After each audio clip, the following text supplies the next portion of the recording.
like, what? I look over and it's like 10 minutes in. I'm like, what's going on over here?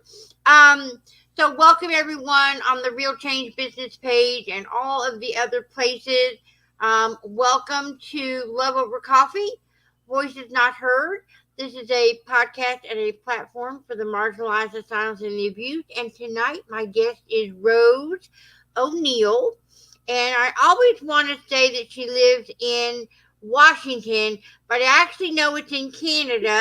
And so there is sometimes a delay between TikTok and Facebook. And sometimes I think there's a delay between the United States and Canada. And we won't talk about to what degree that delay may be caused by. But anyway, this is my guest. Yeah, I'm showing my politics. I'm out there. Um, You so throw away, girl. that's right. Hey, listen, nobody gonna tell me what to say or think. So That's this is right. Rose O'Neill, and Rose, I always start with the same question, and that Mhm. is, tell us who you are, tell us where you've been, and tell us where you're going. And welcome. Oh, well, um, those are always loaded questions, and they I always know. throw me. And We'll I start with know who you. you are. Tell us who you are. Um, I am a mother, a grandmother, and I am a long distance ultra runner. And I'm a partner to a very special man. Ooh, is that And new since the last time? I think that no, was it just it was things were kind of quiet. okay. I'm pretty private about things. Okay. But yeah, life has been, in general, things have been very positive. I came from pretty much hell. I came from a spot of so I'm a lower limb amputee. I lost my leg as a result of domestic violence. When I left my when I left my husband, my ex-husband, he decided it wasn't a good idea. And so he took an attempt on my life, hit me with a pickup truck and left me for dead. The end result was I lost my leg. Um, but I'm grateful in more ways than one. I'm grateful that he's lazy. He didn't go down the embankment to finish me off. So his Sometimes we look laziness, for the small blessings in the tragedy, don't we? his laziness saved my life. The I mean, I'm sorry, it's not funny, but in Not honesty, funny, but sometimes you have to, you look back and you realize the just absurdity and insanity of it all that yeah, you just couldn't see at the time. yeah, yeah, and so, but I was running, I was out running when it happened, and my body was in such good shape that that actually saved my life as well. So you've always Because been a runner. no, Okay. no, so I was when I was with him, I had no self esteem. And one day I was like, I'm going to start taking care of myself. Uh, And I did. And I started by walking because I was very overweight. I couldn't actually even run. And then I started getting more and more in shape. And then I started going further and further and faster. And as I did, I started getting more self esteem, mm, more self belief. And gradually I realized that I was stronger than him. And then I became intimidating to him. And um, he was losing that's where control. that's where the danger point came in and the tipping point, because when I left him, that's when all hell broke loose. It was bad before, but then it got dangerous in a whole new way with the stalking and um, danger. And the police were not all that reactive to my concerns. And because we were in such a small town and everyone knew everyone, it was like, oh, he wouldn't do that. Yeah, it's okay. It's not nothing's gonna happen, And so I was really pushed to the side. And so as a result of everything that happened, I now have been able to find my voice and now I roar. And Right. I don't, I know. you I know know, what you're about. there is no acceptable level of this is okay. You know, I don't care whether you're a man or a woman. It's usually women, but I don't care whether it's a man or a woman. But if you're being abused and if you're not being listened to, hell no. We're going to do something about it. We're going to take those steps. We're going to make you safe because men aren't even safe. But I mean, the demographics are usually it's The women. demographics are it's one in Yeah. four women and Yes. one in six I've heard and one in nine for men.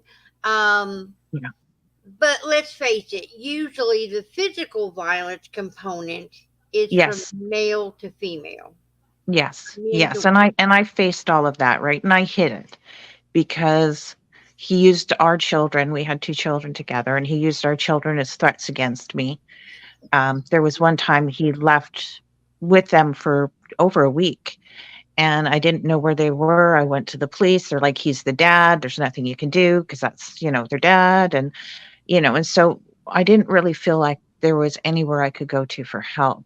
Um, and he threatened my loved ones. Like the level of violence was when I nobody had knew. someone say today to me, just in a statement on a Facebook post that she left the first time she was assaulted sexually, but those statistics are actually very low because Absolutely. most of the time it takes up to 7 times for a woman to leave to actually stay gone. Yeah. And I know that domestic violence shelters have an issue with the abuser finding out where they are or the person trying to make a phone call out to them because as much as you are intimidated and you have been hit and you have been all kinds of things, you've been threatened, the thing is, it all seems possible to you because if they have hit you, what would make you think that they might not hit your children or might not Yeah. kill someone that you know and love and have all your life wanted to protect? I mean, Yeah. siblings and parents, I mean, they will intimidate and threaten you to a Yeah. great degree. And why not believe them? Yeah.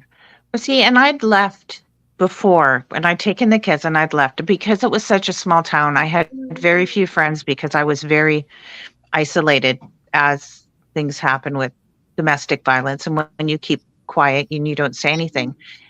And he went around town, and where I was hiding, my girlfriend and her husband, I'm not going to say their names, but they were absolutely amazing. And he came and he tried to break into the house, and me and the kids were hiding downstairs. And my girlfriend's husband obviously wouldn't let him in the house, but he tried to fight him. And, like he was just drunk, he was aggressive. And then I ended up leaving there because their safety was now threatened.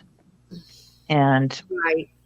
when I did leave eventually, like in the final time that I left and everything kind of happened, he actually went to their place and she was pregnant and he put his hands on her and she had a difficult pregnancy. And thank goodness her husband came home because, I mean, and this is the level of violence because it was now longer. He couldn't control me. So he was going to try and hurt others. Oh, So yeah. it was, it wasn't just me at this point, right? He had taken my like well I shouldn't say my he was it was our child, but he had taken our daughter from school, um who he was supposed to have no access to. He had taken her, he picked her up at the school, he took her across provincial lines. At this point I didn't know he had removed her from the province. He'd taken her across provincial lines. He took her phone because I made sure that the kids had a phone each so that if something happened that they could get a hold of me. He took her phone. And she came back a day and a half later, and she had a tattoo from shoulder to shoulder across her back that's a daddy's girl. And she still has it on her back to this day. And how old was she when that happened? 15, and he signed for her. So that was another level of abuse, and she was terrified. So there's things like that, and it's not just, there's physical, psychological. So there's so many different avenues of abuse that you go through. So, Yes, you absolutely. know, when I lost my leg, I say I gained so much more than I lost due to, the abuse and everything. And I truly believe perspective is how you look at things. Hmm. Hmm. Because I gained my freedom. I mean, I lost a leg, but I gained my freedom. I I gained peace of mind. I gained so much self confidence, self worth. I gained it through my running. I mean, there is an effect of, Well, but and I mean, Rose, you couldn't. You eventually ran from the relationship, but now you run for a cause. That is, yes, I mean, and there was a time when you couldn't run away. yeah, yeah. You've come full circle. Yeah, and and I use my voice very loudly, and I have zero shame, and I think that's one of the most important messages I can really try and convey. There is zero shame that is mine. There's zero shame that I stayed. I felt I was in a well, no, it's not that I felt. I was in a situation where I could not leave safely. It's easy for people to say, "Why didn't they leave? Why didn't she do this?" You know what? You weren't in my shoes. You Right, weren't in my situation. You weren't in my pressure cooker. You cannot judge me. right. I barely got out alive. So don't judge me, and I won't judge you. I will support you. You know, And I we will all try have a and help you different get out story. safe. I So, know we have to really be supportive and we and do, less judgmental, we do. you And know. I've had a hard But I time use with. my voice to help others now I've had a because hard time. the shame is not mine. I Hmm. did nothing wrong. The shame is his. And Absolutely. I will not carry that shame. And I think that is an important message that we really need to get out and we really have to share with other people, and especially women, because as women, we carry a shame and we carry that burden within us. And that is part of a societal thing, It is. but it's Yes, also it is. It is it's, a design. yeah, and we need to start self-valuing ourselves. And I Mm-hmm. think once we see the value in ourselves as as people, and as individuals, that's where we start gaining our strength from. And for me, I've always had that one focal point of because when I first started gaining strength, it was through running, and now I'm still pushing those envelopes and trying to have that focal point other than outside of my children and my family. And but we have to have something that we can focus on that can keep galvanizing us and helping us grow and helping us push forward, right? Like after I'd lost my leg, there was a lot of carnage, and I deal with um when I was hit. I now have chronic fatigue, chronic pain, fibromyalgia, complex regional pain syndrome, like you name it, I have it. I have no excuse to give up. I keep going. They told me I'd never walk again. I'm now running. Right. I may not always do it gracefully. You know what? I don't always land gracefully, Listen, but none I of can us laugh do, about it. Rose. you know, um, there are times where it doesn't happen so much now because my leg is fitted a lot better. But there was one time I was out and I was running and I lost my leg. Oh my And goodness. these are the things that you have to laugh about, because what other choice do you have? You can get angry, you You can be know. bitter, or you can laugh, because I wouldn't have had that experience if I had two legs. Oh no, so you just no. have to I, laugh. Like I said, I perspective is everything. think that's true. Well, I've often walked into classrooms and said, this is a perfect day for ducks. It's all about perspective. On a rainy day, everyone's complaining, oh, it's Absolutely. raining. It's a perfect day for ducks. It's all about perspective, and that is true. And I certainly can be reminded about that as I look back at my own past. It's like I've lost everything, but I gained it all back. And I gained it then some, and I'm keep Yeah. gaining today even. And so it's all about perspective. Well, and I know you mentioned the one thing The only regret I have is the regret that he is in the lives of others who knew me, because he won't leave them alone. Yeah. And you know, it's one thing to do wrong to me because you knew me and there was a history and a relationship there. But to come at strange innocent people as though they know you or have anything to do with anything, it just shows that when they lose control of Yeah. everything, Yeah. um Yeah. so what about your children? How are they now, Rose? Really good. Actually, as of like today, my son just passed his third year mechanics Ooh, today. So that's really great. In about a week and a half, my daughter is going to have my third grandchild. ooh, Um, so, they're doing really well. We still have some adjustment times, but on the whole, I think by being as strong as I have been, right. and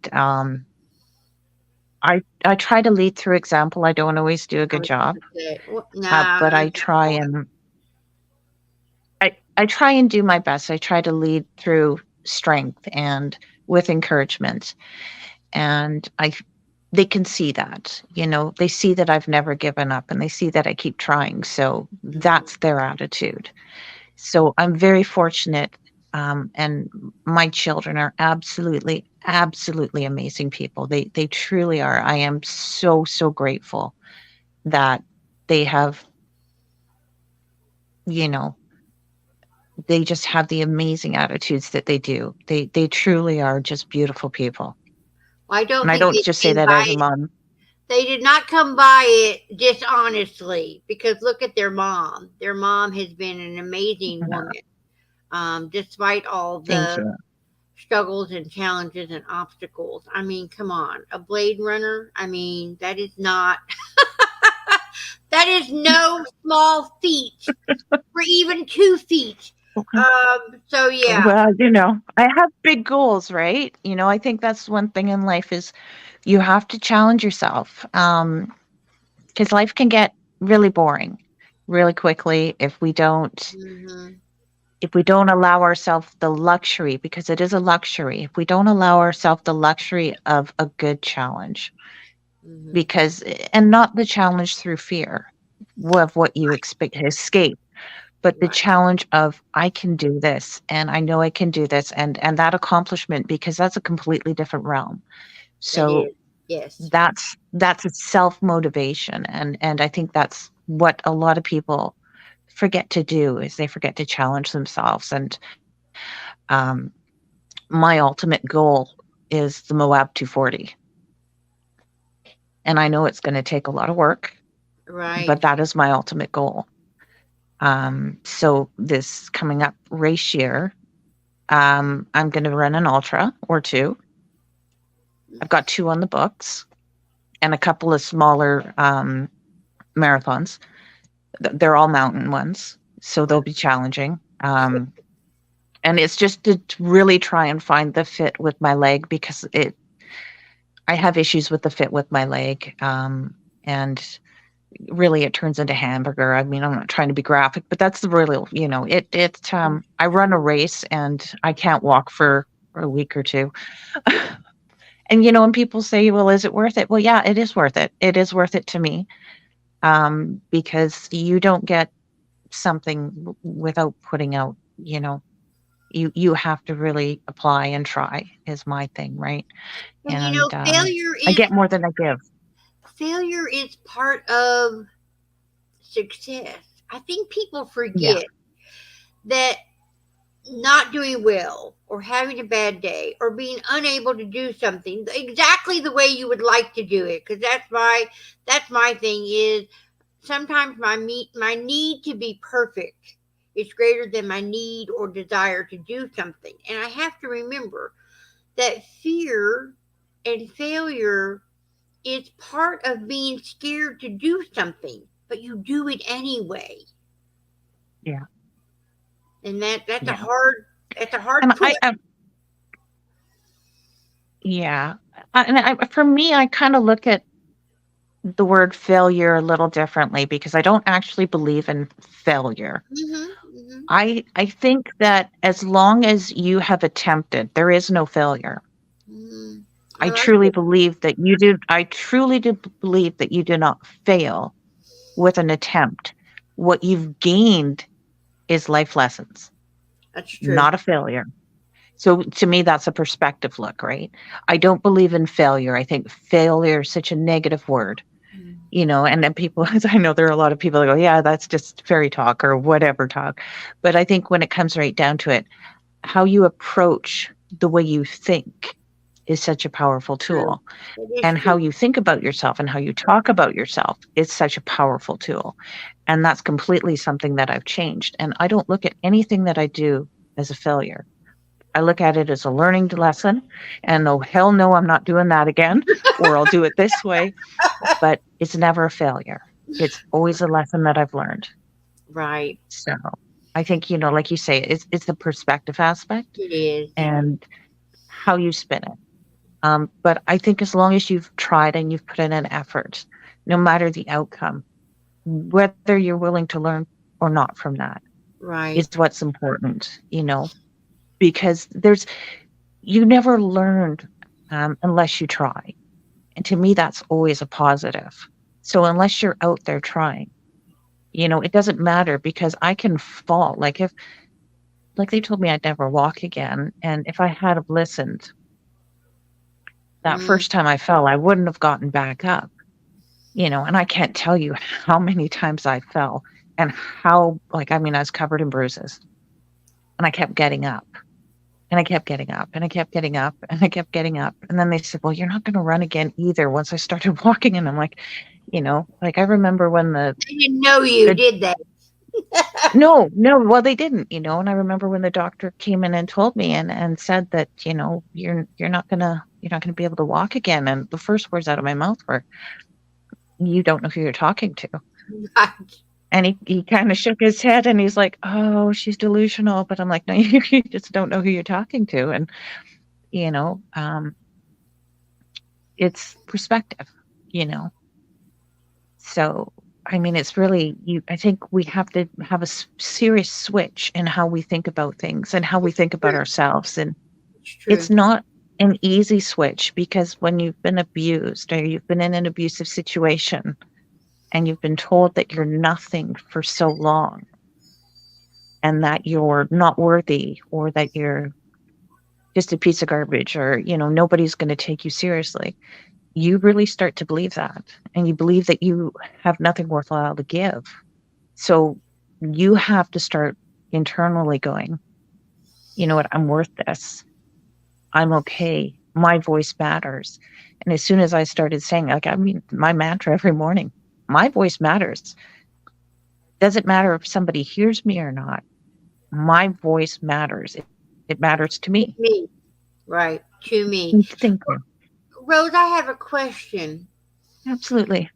One of the things that we've looked at this month is, you know, as much as you don't own the abuse, never own Mhm. the abuse, never own the Yeah. shame that comes with that or the blame that others may lay on you about that. But when you look back at your life before that individual, were there things in your own trauma that led you there, or was this when you look Um, back at your own childhood?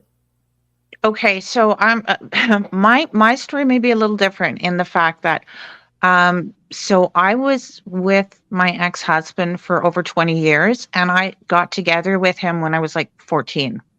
Oh wow, okay. So I was with him for a very long time. So we kind of grew up together. My family life was very good. My parents were very supportive, very loving. And I think for me, I didn't want to disappoint them. My dad passed away a couple years ago. My parents were together for over 40 years. And so I felt and they never said it, but I felt personally that I didn't want to disappoint them. I didn't want to be the one that had a divorce or, I didn't know how to get out of my situation. And I know now that was just a very childish thought process, but I was a kid, you know? I mean, I Right, literally right, was a kid, so I didn't know how to process it, and then when I had the police telling me, "Well, we can't do anything, you kinda made your right. bed, you gotta lay in it," right? So, I mean, I kinda had that all along the lines of, "Well, you made your choice," and it's like, "Well, I didn't choose this," and but that's how that kinda happened, so, really, we were together and from, like, the time I was 14, 15 until I was 34, 35. Wow. So I didn't have any experience. Like, he was kind of it, and And it was not, so he was the same age, he was a couple years older than me. He was a 2 couple years years older than me. older. Okay. Yeah. Yeah, but I mean, he came from a completely different background. I mean, he drank like I'd never drank. I mean, I was one of Mm. those, like, quintessential good girls, like, I lived on the farm, did got up at 4:30 in the morning, did the chores, he was out drinking, you know what I mean? Like, Right, we right, came from right. completely different backgrounds. Okay. I was just curious because It was just a we've it was talked a just a lot different about experience, right? So, right, right.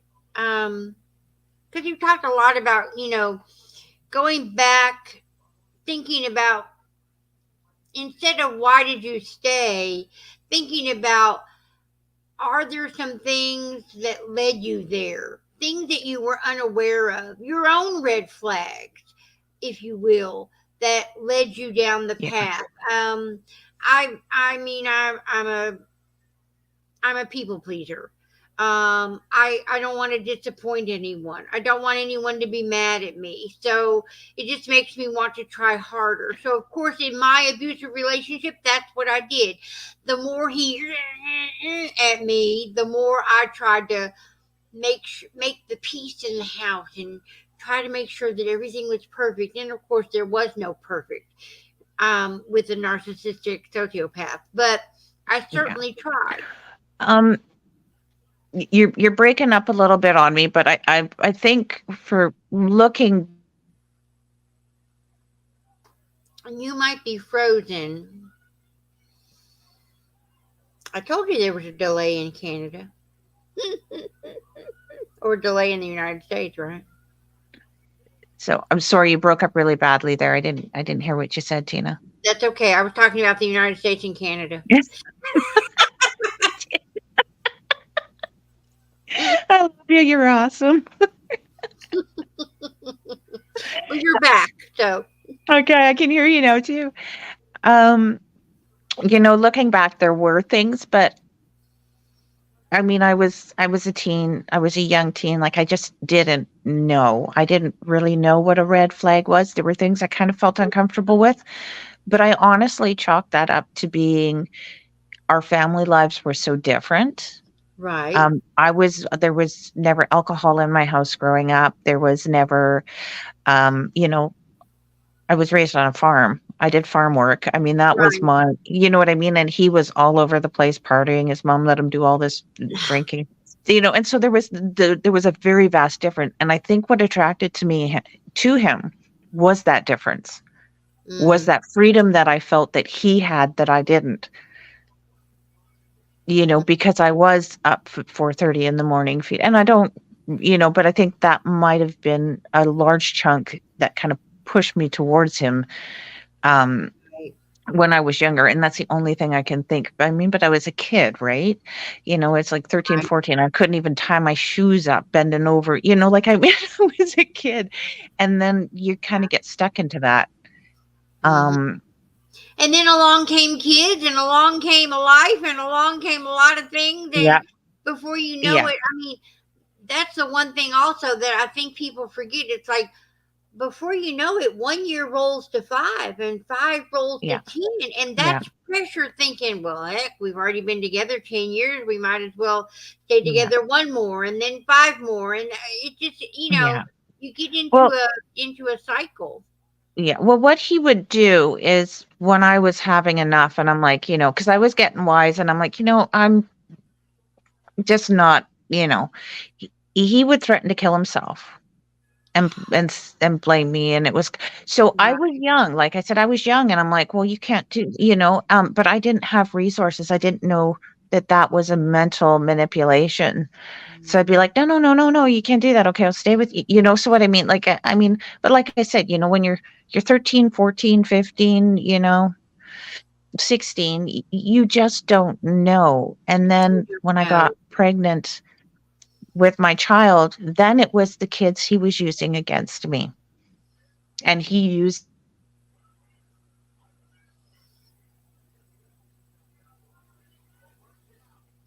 um and then, you know, there was, yeah, I mean, there was one night,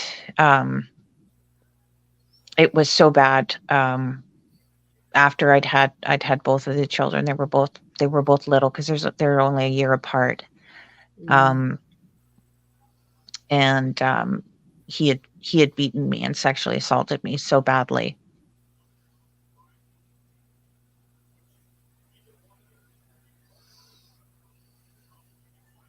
She'll be back. from him trying to strangle me.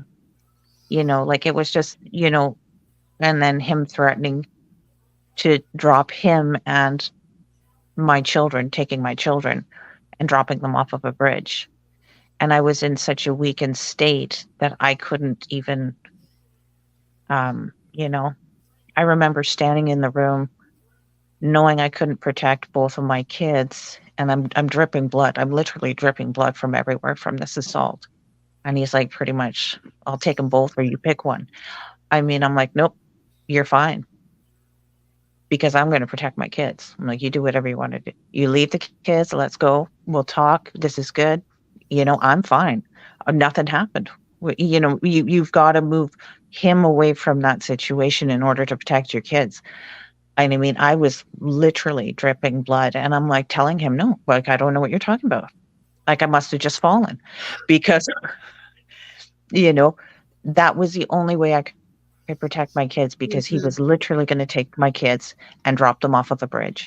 And he would have done it. And there's no question in my mind. Right. And when people say, you know, you should have left the next day. Well, let me tell you, for the next 2 weeks, he didn't let me leave that house. He stayed home from work. And I was literally in that bedroom because I could not be seen by anybody. Because if anybody seen me, they would have seen the cut in my neck because he had wrapped a terry cloth around my neck from the house coat. You would have been like, my eyes were swollen shut. You couldn't see even the whites of my eyes. When I went to the doctor because I'd missed an appointment and they phoned and they said, you need to come in because I'd needed some medication. And he goes, I'm keeping the kids out here. And I had sunglasses on. So I was 2 weeks late for my appointment. And the doctor goes, you're late. And I just lifted up my glasses and she went, oh my God. I said, I can't. She goes, we have to phone the police. I said, I can't. I said, he's Right. got my babies out there. And she just goes, oh my God. She goes, I'm documenting this. And I said, please document it. And I told her, if anything happens to me, I said, I need you to make a report because I thought that he was going to kill me and kill the, you know, not so much kill the kids at that point, but I thought he was going to kill me because when I got back out of there, he's like, do you say anything? First words out of his mouth, not, are you okay? You know, um, did you say anything? I was You going know, to say, and did so you say anything? that terror, right? And I'm like, I didn't say Mhm. anything. Do you think, and like I said to him, do you think they'd let me go? You know, are you kidding me? I've got a woman doctor. Do you think she's going to let me go if she saw this? I said, I kept my eyeglasses on, like my sunshades on. Are you crazy? Like, come on. She just took my blood pressure. And I lied. And I'm like, oh my God, my eyes twitching. I'm like, you know, I'm like, please don't suspect. But Mm-mm-mm. you get really good at lying and hiding and Yeah. not, you know, and I think that's one of the And things that people protecting forget is that them. you get That's so another good thing. at People don't disguising the realize truth that you because you get used to it. And you don't know how to reach out because you're so enmeshed in your own lies hmm that to hmm tell somebody the truth, you've got to rip your own band-aid off. Yeah. Yeah, because after you've protected and you've told stories that don't match, Yeah. then you are the crazy one. Then you are the one that when they say you're the crazy one and she's lying, it's because you haven't opened up and you haven't told the truth and you haven't told the story, Yeah. that by the time you tell the story, some people decide you must be lying because otherwise you would have told us. And it's like, I Yeah. don't, it's like, can you hear me? Like, do you hear what I'm saying as Yeah. to why I Yeah. didn't say and why I didn't open up? And yet somehow it all still comes back to because you didn't say anything, it must be somehow you participated in it. And it's like, oh my gosh, Yeah. we have such primitive thinking when it comes to domestic violence. Yeah. We really do. And when it came out, and when it finally everything kind of came out, and even to the extent like it didn't come out fully, but the abuse came out, and a lot of people that, and like I said, I didn't have many friends, but a lot of people that I thought I could count on wanted nothing to do with me because they couldn't handle the fact that not only was this happening, but they took it personally that I didn't tell them. And I'm like, you guys need to understand this isn't about you, Right, but it's, you know, but I'm like, you have to look at yourself, right? This isn't about you. But people, I think one of the worst things is people gossip so much. They suspect, oh, so and so's, we're not sure about their relationship. We're not sure if she's getting hurt or this. Well, you damn well need to speak up and talk to that person. right, Don't right, gossip about it. You go to that person in a moment of safety and you say, are you okay? right. Because I had so many people come up to me after and go, we suspected. And I was like, why the hell didn't you come and say something? Why did you not come and say something? I realize that's not their job, but not one person came to me and said, are you okay? Not one, Right, right. but they all suspected, and I'm like, that says too much about our society. And I refuse to be one of those people that stand by. If I see Amen. something, I'm going to say something. If I'm wrong, I will be the first one to say, Right. I am so sorry, but I would rather be wrong and say something than not say something at all and suspect, Absolutely. Amen. because if I'm wrong, then they can handle it. But if I'm right and they need help, then I'm going to help if they want it, because it's so dangerous to leave, That is especially the when you've most got someone dangerous so time. aggressive and so angry Mhm. that, like, I'm lucky I only lost my leg instead of my life, or my children didn't lose their life, like I am so fortunate. There are so many women out there that don't have the resources or don't have anyone to talk to. I realize how fortunate I am. And if I can make it easier on one person, Mhm. all it would have taken is somebody to say, are you all right? Those are powerful words, say, Mhm. spoken in a safe manner, in a safe place. Right, right. I know. I know that's one of the things that Enough, if someone had actually said, "Are you you know. okay?" I would have said no. But at the same time, being reminded of who I was before the individual Yeah. also helped me. Like, you used to be so much more bubbly and you used to be so much more social. And, you know, as I Yeah. was reminded of who I was, then I could remember where I was at the time and thinking, wow, I can understand why they don't recognize me because I I I'm Yeah. worn down, Yeah. I'm isolated, I'm exhausted, Hmm. I'm walking on eggshells. I'm afraid I'm afraid to go out Yeah. with friends because I might actually reveal something that I'm not supposed to, because it's like you don't want anyone to find out. And Yeah. then at the same time, you want them to find out, but you don't Yeah. know how to say it. because you've painted a different Yeah. story. Um, it's a weird it's a weird Yeah. dynamic to find yourself in, and it is not an easy dynamic to get yourself out of. But as Rose has Yeah. pointed out, Yeah. when you leave, it's the most dangerous.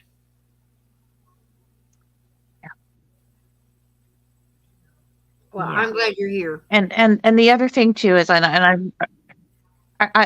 me too. I want to point out too that if you ask someone if they're all right, and if your gut feeling, and I mean, if they say, yeah, I'm fine, but if your gut feeling says that they're not and they're telling you they're fine, you need to really be there for that person because they're not able to open up and trust, because that's a huge thing. Hmm. Because they need to trust that what they say to you is not going to get back to their abuser. It's So you true. need to show them that you're there for them and it's not going to get back. So it might not just be a one time thing where you're asking them in many different ways, are you okay? How are you today? What do you need? You It's know, true. there's many different ways. How can I help you? Mhm. You know, like As these are things. You know, Karen is it's not just a saying, one time deal. um, Karen on the feed over here. I don't know if you can actually see the feed, but it says I can't. many people are cowards and don't want to get involved. And you know, think about the alternative though. Like you said, if I you're don't know that wrong, I would call. but if you're wrong, you can come back from that. But my God, if you're right, you could save a life.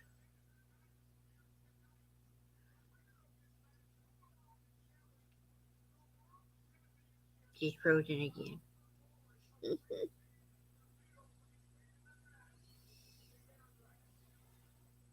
Okay, you also have to be very careful of your own safety because they will turn on others as well. So you have to be very careful. You can't just go and approach somebody and go, "Hey, is he beating you?" Right. Um, so it's how and when you get involved. You have to be very cognizant of the situation and very, very aware. And if you don't think that you can be involved, there's things like adult services, there's things like social services. I don't know quite what's involved for the States, but I know for Canada, we've got social services, we've got other, industries and other services that are available for people, you know. But I don't know that I would call people cowards. I honestly think that's very harsh. Um, and that's coming from somebody who was a victim of domestic violence, because I think everyone has everyone has things going on in their life. And you know what? Just like I said, I wouldn't judge somebody else. You don't know what is going on in somebody else's life. And you just don't know how much more they can add to their plate Right. and how they are going to cope with what you tell them. You don't know what's gone on in their life or in their background. I do believe that people need to try and stand together more, Hmm. but people also have to be healthy and mentally cognizant of what they can handle. So um, I think we need to band together more, and I think we need to be more aware of mental health as well Mental. as just a lot of the red signs.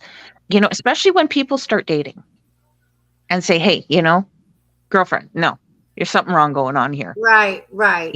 And really pull out the stops before they start getting really serious. You know what I mean? That's true. And try and stop it then. But I mean, you know, everyone goes through this life, and everyone's got something going on. So we all have our strengths and we all have our weaknesses, you know. So to me, calling somebody else cowards, I mean, that to me, that's pretty harsh. I think Well, it there's comes fear. from that I stayed out of people don't want fear. to get involved. That's the big thing. Is people don't want to get involved, especially since so many times we've been told, Well, what happens in their house stays in their house, and what happens in our house stays in our house. This privacy thing.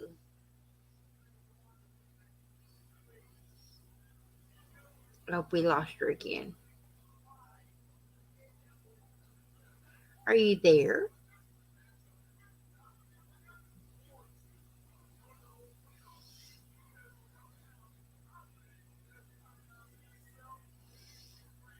Rose, are you there?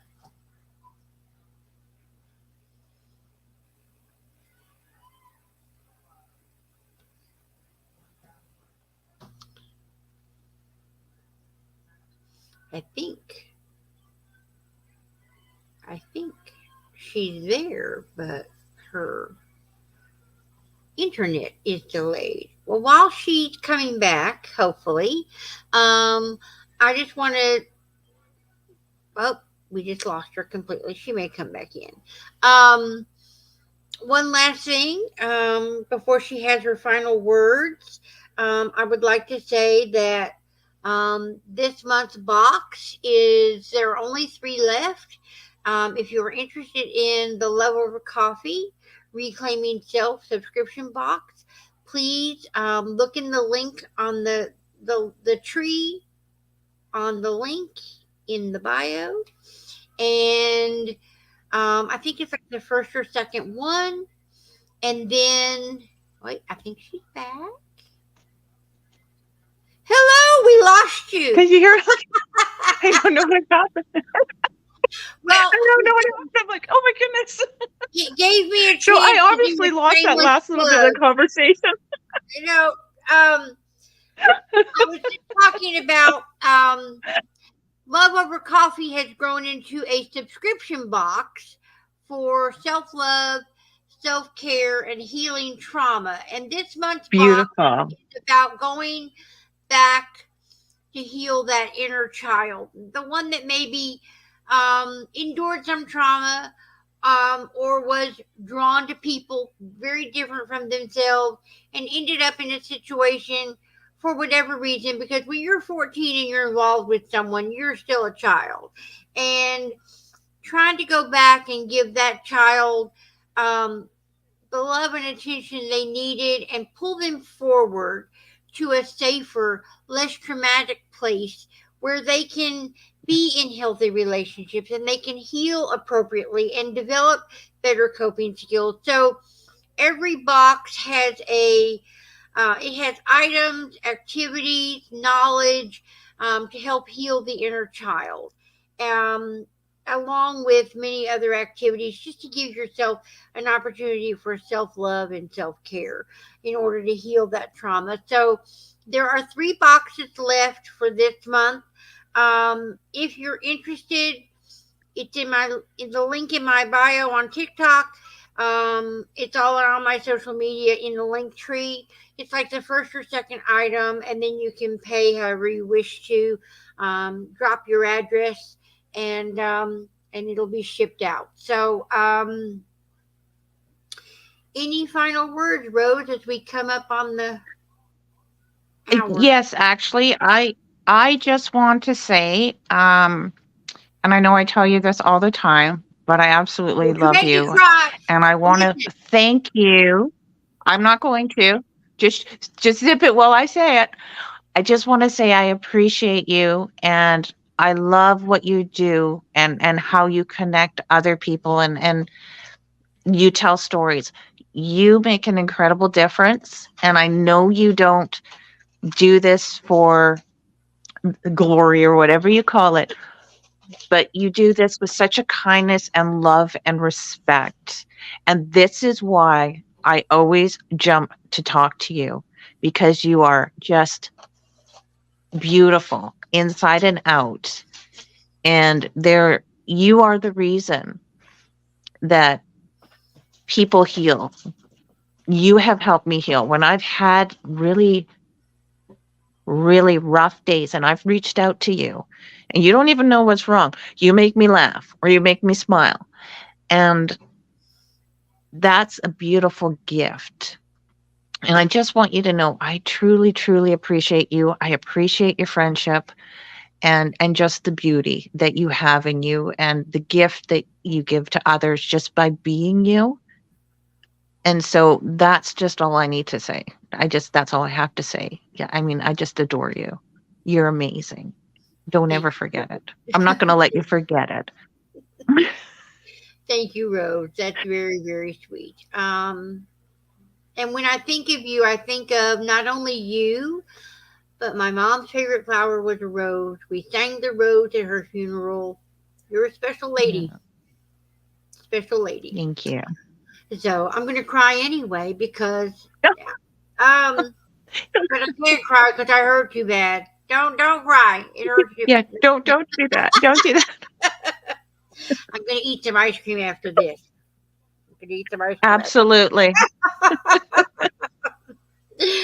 I just want to say thank you again for coming on. You're such an inspiration and such a sweet person. And so I am Mm, grateful for you as much as you are grateful for me. This has been Rose O'Neill. And while there has been a delay between the United States and Canada, we got it together. We got it together. we did. We We did. did. Tomorrow night, my guests will be Karen Smith, her son Will, Phil Rizzo, and Patricia Jones. They're going to come on and talk a lot about self defense and how to protect oneself. And again, some other things. I want to say you've been listening to and watching Love Over Coffee, Voices Now Heard. This is a podcast and a platform for the marginalized, the silenced, and the abused. And I want to thank all my loves and likes and gifts and shares over here on the TikTok side of things. And of course, I want to say thank you to everyone watching in the two groups, the personal page, the business page, and on YouTube. And if you haven't liked us in all the places, go like us in all the places. It just helps the algorithm and it helps to get the word out more. So um, we should talk about domestic violence, not just in the month of October, but That's 31 right. nights. Basically got four more to go. So That's tune right. in. They're all live. So take care and love you guys. I'm going to turn off TikTok first. So thank you again. By the way, for those of you, I did have the surgery yesterday. I'm just healing. I sound funny, or I should say funnier than usual with my southern twang. And now it's a swollen southern twang. I mean, what can you do with that, right? But you know, go with it. So anyway, thanks again for being here, and good night, TikTok.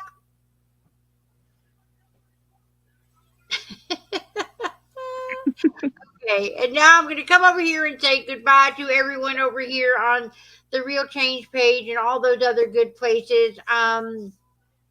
And say thank you again to my special guest, Rose. So I will talk Oh, to you soon, and keep racing, keep running. oh, I will. We'll talk to you again soon. You All reach out right, anytime you need to chat, Tina. all right. Take care. Thanks. Bye. Bye bye.